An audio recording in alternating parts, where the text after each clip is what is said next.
அழிந்த ஒரு சிவாலயம். இந்த சிவாலயத்துல இருந்த விக்கிரகங்கள் எல்லாத்தையுமே மீட்டு மக்கள் வந்து இன்னொரு இடத்துல வச்சிருக்காங்க. அங்க வந்து விநாயகரோட சிலை அம்சத்தை நாங்க பார்த்தோம். ஆனா முருகனோட சிலை வந்து அங்க இல்லை.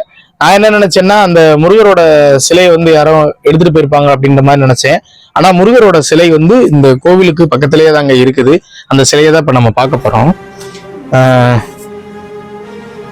இந்த இடத்துலதான் அந்த முருகரோட சிலை வந்து இருக்குதுங்க. இது பார்த்தீங்கன்னா தெரியும், முருகர் வந்து ஒரு அழகிய ஒரு சிலை அம்சம். ஆனா பாதி மட்டும்தான் இருக்குது, அதாவது இடுப்பு வரைக்கும் மட்டும்தான் இருக்குது. இதுக்கு கீழே வந்து முருகரோட அந்த சிலை அம்சத்தை நம்மளால பார்க்க முடியல. இதுதான் இந்த கோவிலுடைய தற்போதைய நிலைமை. இந்த கோவில் எங்க இருக்கு அப்படின்னு நம்ம பார்க்கும்போது ராமநாதபுரம் மாவட்டம் முதுகுளத்தூர் வட்டம் மேல கொடுமலூர் அப்படின்ற இடத்துல தாங்க இந்த கோவில் வந்து அமைஞ்சிருக்கு. குமுளீஸ்வரர் ஆலயம் அப்படின்னு இந்த ஆலயத்தை அழைக்கிறாங்க. ஆனா பாண்டியர்களோட கல்வெட்டுல பாத்தீங்கன்னா இந்த இடத்தோட இந்த சாமியோட பெயர் உத்தம பாண்டீஸ்வரம் உடையார் அப்படின்ற திருநாமத்துல இந்த சாமி அழைக்கப்பட்டிருக்காரு. ஒரு அழியும் தருவாயில இருக்கும் சிவாலயம் கூட நம்ம சொல்ல முடியாதுங்க. ஏன்னா அழிந்த நிலையில இருக்குது.